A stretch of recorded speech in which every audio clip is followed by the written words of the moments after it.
Hello guys, कैसे हैं आप लोग? Hope you are doing well. और कई सारी वैकेंसीज़ आ रही हैं फ्रेंड्स अभी। और एक और वैकेंसीज़ नई वैकेंसी आई है, वो है PFRDA की, pension fund regulatory and development authority. इसने ऑफिसर ग्रेड ए के लिए पोस्ट निकाली है। हालांकि वैकेंसीज ज़्यादा नहीं है, लेकिन फिर भी आप एक बार ट्राई कर सकते हैं।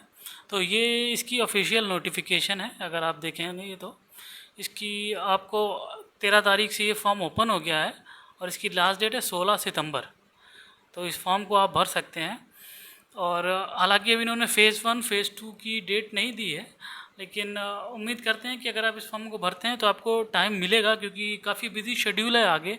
IBPS के सारे एग्ज़ाम्स पेंडिंग में हैं, नाबार्ड भी होना है, तो काफ़ी सारे एग्ज़ाम्स अभी पेंडिंग में हैं, तो इसके लिए शायद समय मिल सकता है आपको।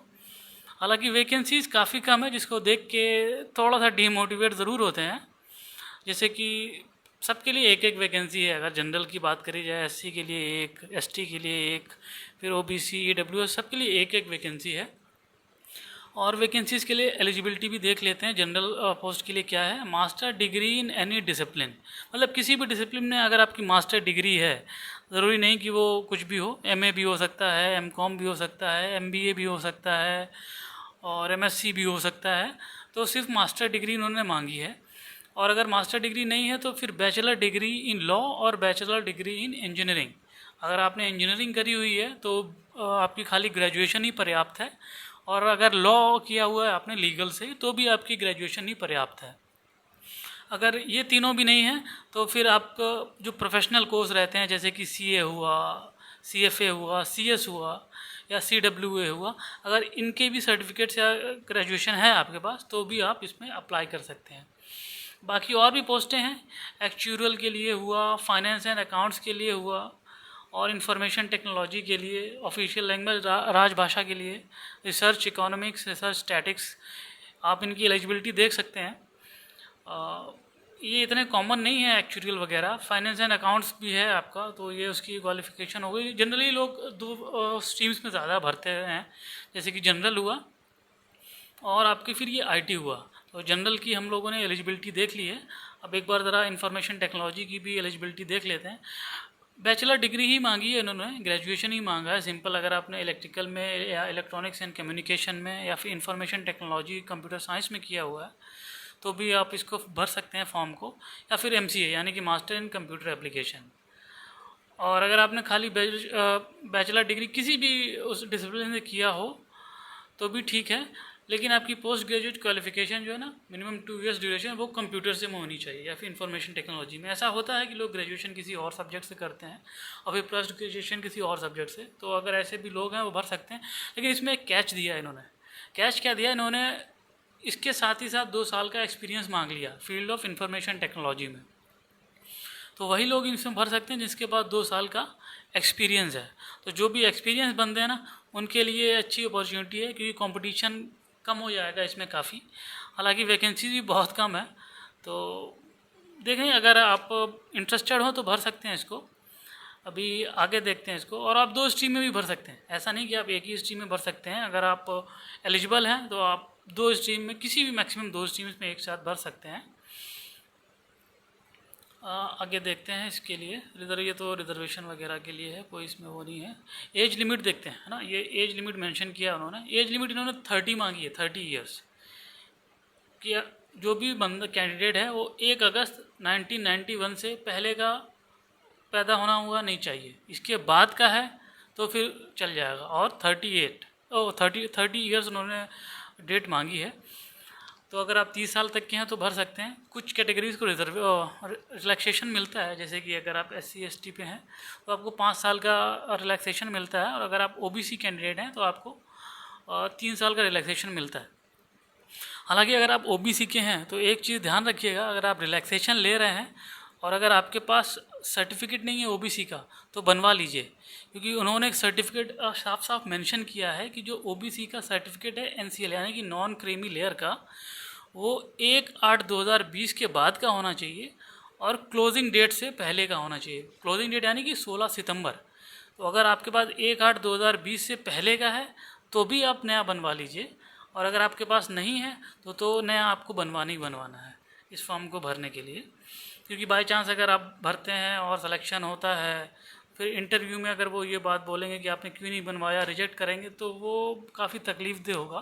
तो अगर आप इस फॉर्म को भरते हैं तो ज़रूर भरवा लीजिएगा। इसका फॉर्म जब 2020 में आया था PFRDA का, तो उन्होंने खाली एक सेक्शन रखा था, खाली प्री रखा था और उसके बाद ग्रुप डिस्कशन वगैरह। लेकिन इस बार इन्होंने पैटर्न में चेंज किया है।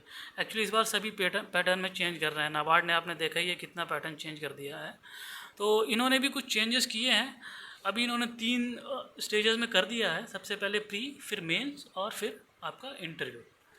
अभी देखते हैं प्री के लिए इन्होंने क्या क्या रखा है। प्री में 2 पेपर लेंगे ये लोग। पेपर 1 में आपकी इंग्लिश लैंग्वेज, क्वांटिटेटिव, रीजनिंग और जनरल अवेयरनेस। इन सब के 20-20 सवाल रहेंगे, 25-25 मार्क्स के रहेंगे। और जो दूसरा पेपर होगा वो भी ऑब्जेक्टिव टाइप का होगा, लेकिन इसमें ये जैसे अगर आप जनरल स्ट्रीम में हैं तो बिल्कुल जो सेबी का सिलेबस है ना, ये सिलेबस बिल्कुल वही है। बस खाली ये एक जो सेक्शन देख रहे हैं हम ना, पेंशन सेक्टर, ये थोड़ा सा एक्स्ट्रा है। बाकी पूरा सेबी का ही सिलेबस है इनका। कॉमर्स हुआ, अकाउंटेंसी हुआ, management, finance, costing, companies act, economics और पेंशन सेक्टर। ये 100 मार्क्स का आएगा, 50 क्वेश्चन रहेंगे इसके। और जो आपकी कट ऑफ डिसाइड होगी वो आपकी इन्हीं 2 पेपर के बेस्ड पे डिसाइड की जाएगी। हालांकि अभी उन्होंने कट ऑफ का क्राइटेरिया नहीं बताया कि किस में कितना स्कोर करना है। हालांकि उन्होंने ये ज़रूर बताया कि आपको दोनों ही पेपर्स में, सभी पेपर्स में, और दोनों ही ये जो पेपर हैं, पेपर 1 पेपर 2, इनको सेपरेट कट ऑफ रहेगी और आपको क्वालिफाई करना रहेगा इन दोनों को ही। नेगेटिव मार्किंग भी रहेगी। और ये जो प्री रहेगा खाली जैसा कि बाकियों में भी होता है, खाली सिलेक्शन के लिए है, फेज़ 2 के लिए। इसके मार्क्स आपके काउंट नहीं होंगे फाइनल सिलेक्शन में। और अगर आप फेज़ 1 में क्लियर हो जाते हैं तो फेज़ 2 होगा। फेज़ 2 में भी 2 पेपर हैं जैसा नॉर्मली रहता है बाकी रेगुलेटरी एग्ज़ाम्स में। पेपर 1 में आपका इंग्लिश रहेगा, डिस्क्रिप्टिव टेस्ट, वही आपका लेटर हुआ, ऐसे हुआ, प्रेसाइज हुआ। तो 3 क्वेश्चन रहेंगे, उन्होंने मेंशन कर दिया है। तो आप उम्मीद कर सकते हैं कि ऐसे रहेगा आपका, और प्रेसाइज राइटिंग रहेगी और लेटर रह सकता है। और जनरल स्ट्रीम दूसरा पेपर जो रहेगा जनरल स्ट्रीम के लिए भी सिलेबस वही है जो पहले फेज़ 1 में था। बस थोड़ा सी क्वेश्चंस का लेवल बढ़ जाता है, जैसा कि आपका सेबी में रहता है और अभी हाल फिलहाल में NPS में रहा था। तो सब्जेक्ट वही है, खाली आपका लेवल बढ़ जाएगा। और अगर आप इसको भी क्वालिफाई करते हैं तो फिर आपको फाइनल जो चरण है उसका, यानी कि इंटरव्यू के लिए आपको बुलाया जाएगा। हाँ, सिलेबस काफ़ी बड़ा है इसका।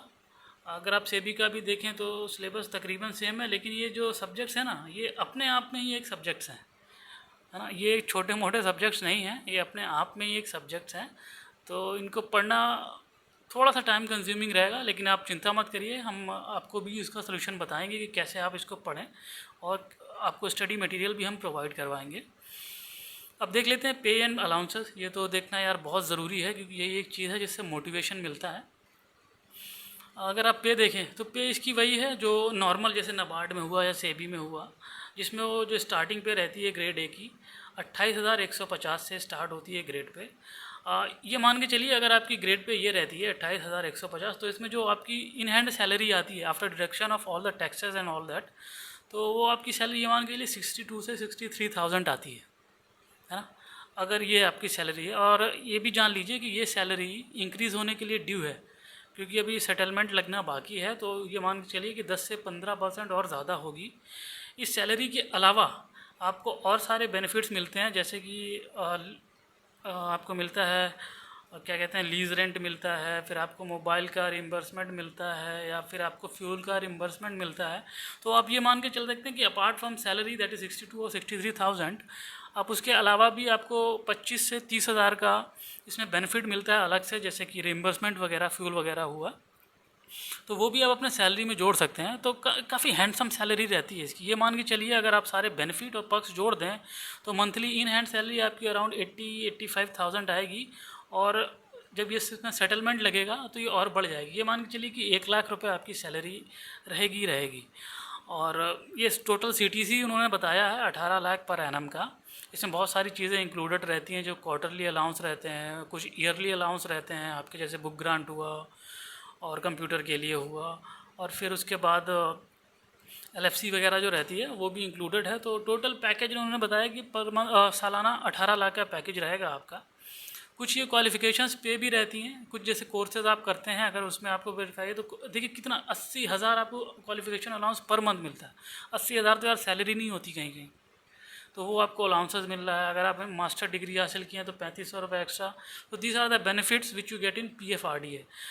कहीं और जगह इतना नहीं मिलता है पर इतना नहीं मिलता है, तो ये भी एक इसका अच्छी बात है। पोस्टिंग ऑल ओवर इंडिया आपकी कहीं भी हो सकती है, हालांकि जिस हिसाब से वैकेंसी है वैकेंसीज काफ़ी कम है, तो ये मान के चलिए जो आपकी पोस्टिंग रहेगी, प्लेस ऑफ पोस्टिंग रहेगा वो दिल्ली ही रहेगा, हेड ऑफिस ही रहेगा। और अगर और भी कहीं मिलता है तो ज़्यादातर इनके ऑफिस स्टेट कैपिटल्स में है, तो ऐसी कोई चिंता करने वाली बात नहीं कि यार गांव में भेज दिया, ऐसा कहीं ऐसा कुछ भी नहीं है। ये सारे सेंटर्स हैं। आप इतना सेंटर्स नहीं रहता जितना IBPS में रहता, लेकिन है ठीक ठाक है। आप पहले ही फॉर्म भर दीजिए तो आपको अपनी चॉइस का सेंटर मिल सकता है। और फीस 800 रुपये है, exclusive of GST I think. इसमें अभी GST अभी इंक्लूड नहीं किया है, GST इंक्लूड करेंगे तो ये ज़्यादा हो जाएगी। और SC ST PWD और वुमेन के लिए कोई फ़ीस नहीं है, नील है। और बाकी तो खैर इसमें अभी ऐसा कुछ नहीं है जो बताएं। अभी बात कर लेते हैं इनके सब्जेक्ट्स की, कि जो इसके सब्जेक्ट्स हैं उसकी तैयारी कैसे करें। देखिए सब्जेक्ट्स काफ़ी हैं, ठीक है, और आप इसकी तैयारी अगर एक प्रॉपर स्ट्रेटजी फॉलो करेंगे तो कोई इतना मुश्किल नहीं है। समस्या क्या आएगी आपके सामने कि ये सब्जेक्ट्स अपने आप में सब्जेक्ट्स हैं, लेकिन तो इनका मटेरियल भी बहुत बड़ा रहेगा। अब आप पूरा पढ़ने बैठोगे तो ये तो सेमेस्टर में पढ़ाए जाते हैं, एक एक सेमेस्टर में, तो आपके पास इतना टाइम नहीं है कि आप इसको पूरा पढ़ पाओ। तो आपको चाहिए ऐसा मटेरियल जिसमें आपको सारी चीज़ें क्रिस्प और छोटे में समझाई गई हो, लेकिन कुछ भी छोड़ा नहीं गया हो।